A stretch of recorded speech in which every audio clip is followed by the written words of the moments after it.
Now back to Freedom Force International. It's different from any other organization that has ever been formed. Otherwise, there'd be no justification for it. But we don't need another organization. We've got plenty of them. The thing that makes Freedom Force really different is that its mission is to train and support its members, and create a network for its members to support each other so they can go into power centers of society and offer leadership to other groups, or to create groups which themselves offer leadership to the masses. All of the other groups of which I'm aware, I've been members of many of them, have wanted to put on patriotic meetings and invite all their friends and neighbors to come and join their group and follow in step with the group which they are supporting, never realizing that everybody has a little different view. There are different mindsets out there. There are different levels of education. There are different economic levels. There are different cultures. And many groups have different interests, and individuals have different interests. And to expect everybody to come in and follow one organization to restore this country to freedom and normalcy again is just not realistic. Our enemies don't do that. The Council on Foreign Relations is a perfect role model for this. You don't hear much about them. And they don't invite you to their meetings. And they don't want you in their meetings. But what they do want you to do is go to the meetings of the organizations which they control. And then their people will provide leadership for you and for me and all the rest of the country. This is our mission. It's different. We want to provide influence and leadership to other organizations so that eventually all of the different movements can begin to be in synchronization with each other, especially on the creed of freedom. Creed of Freedom is something that I want you all to read. Go to our website. It's freedomforceinternational.org. Read it, and I think you'll resonate with it. When you decide you're ready to do something, join with others, we'll welcome you on board. So that's just an overview. I think it's time to open it up for a few questions, and then we're all going over to the bookstore. Is that the idea? Okay? All right. How do you want to do the questions?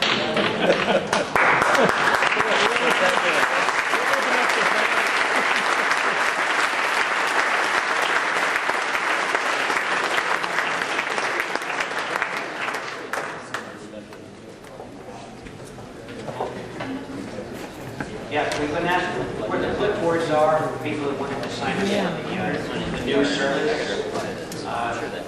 If you know where the clipboard is, just raise your hand. There's one right over there. If you didn't sign up with the clipboard, I urge you to do so. The unfiltered news we put out every Friday, I personally edited that and I spent a lot of time on it. And I think you'll find it useful. It's free. And then you can we'll keep you informed with all of the events related to Freedom Force as well. Okay, any questions? Have you got a question? Right there.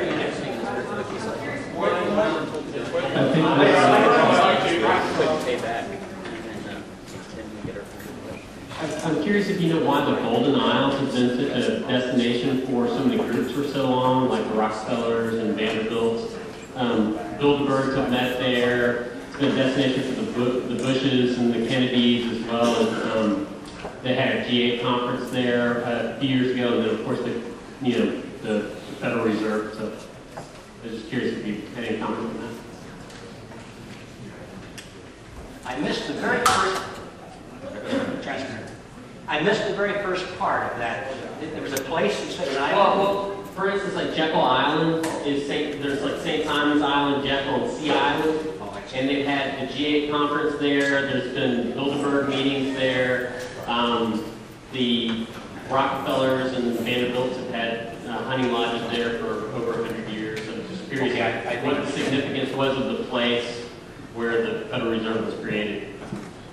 I don't think there's any mysterious significance to these places. They generally go where it's luxurious and where they feel that they can have privacy. And I know that's certainly the case with Jekyll Island. Jekyll Island was privately owned back in 1910 when they held that meeting. It was owned by a small group of billionaires from New York, people like J.P. Morgan and William Rockefeller. And that's just where their families went to spend the cold winter months, get out of New York. And it's kind of warm down there in Georgia. And some of these other places, I'm not aware of any mysterious or occult reason for them to go there, except that they're nice places to go, and they can have a certain amount of security and privacy. Well, the other islands I was talking about are actually the same chain in Jekyll. And the Bilderberg met there in the 50s, and then they did the GA conference there. Yes. I'm not aware of any special reason, except I do know that a lot of those families had purchased property on those islands at the turn of the century. That they either owned the island or they had nice resorts there. So I think it's probably just because they knew the facilities. That would be my guess. Yes, sir. You spoke earlier about the power behind the power behind the puppets. And since you're in Austin, Texas right now, could you give us a brief comment on Colonel Edwin Mendel House? Right here in Austin, Texas, we have House Park, 12th and Lamar. People drive by that football stadium sometimes and may not know who Colonel House was. Colonel Edward Mandel House, yes. Well, Mandel House, Colonel House, so-called colonel, not really in the military, he was an honorary degree given to him by the governor. But anyway, Colonel House was exactly one of these figures behind the scenes that I was talking about. It appears, from what I can tell, that House was a member of certainly the Round Table for the Cecil Rhodes group. He traveled to England a lot. He had a lot of dealings with people in the Cecil Rhodes inner core, and he was the one probably most responsible for bringing the Council on Foreign Relations to the United States. And he worked closely with J.P. Morgan, and he was the guy that sort of crafted from behind the scenes. He and Paul Warburg, which I don't think Warburg had anything to do with the Council on Foreign Relations, but he and Warburg were probably the most influential people with getting the Federal Reserve passed. But as far as House himself is concerned, he was one of those people that preferred to work behind the scenes. He actually, as many historians believe, was the President of the United States during the Woodrow Wilson administration. Wilson, they believe, was simply a mouthpiece for Colonel House, who lived in the White House. All during that time, he had 2 rooms in the White House, and President Wilson never went anywhere without Colonel House at his side. So it was a very strange relationship, and a lot of people think there was a sort of a psycho-politician brainwash relationship going between the two. But anyway, that's my comment at random about Colonel House, except that he is a classic example of one of these shadowy figures that you never read about very much in history books, but probably was more influential in determining American foreign policy than the President of the United States. And so that's a good example. Thank you. I was going to mention, if you want to ask a question, let's go and form a line right here and just try to keep it brief. I'm sorry that we just came up with this policy right now, and that might work a little better than you vote on it, John? We're going to try to keep it. I know this is, I guess here's the power structure. I'm employing all my power that I have. We are going to try to keep this quick. Because I know obviously a lot of questions and we want to make it over to the bookstore in a reasonable hour. So if you want to ask a question, just please form the line and we will get to you that way. And we're starting off with this gentleman.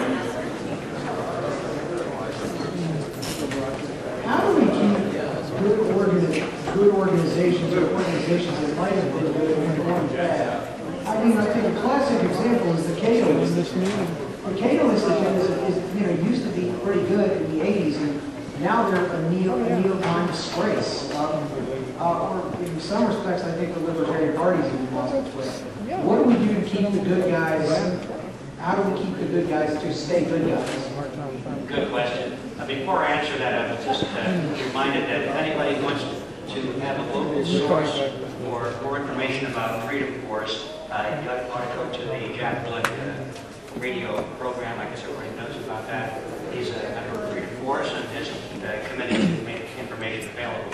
And also the sponsors of this program will put you in touch with that. And if you sign up on our clipboard, we'll put you in touch with that information directly.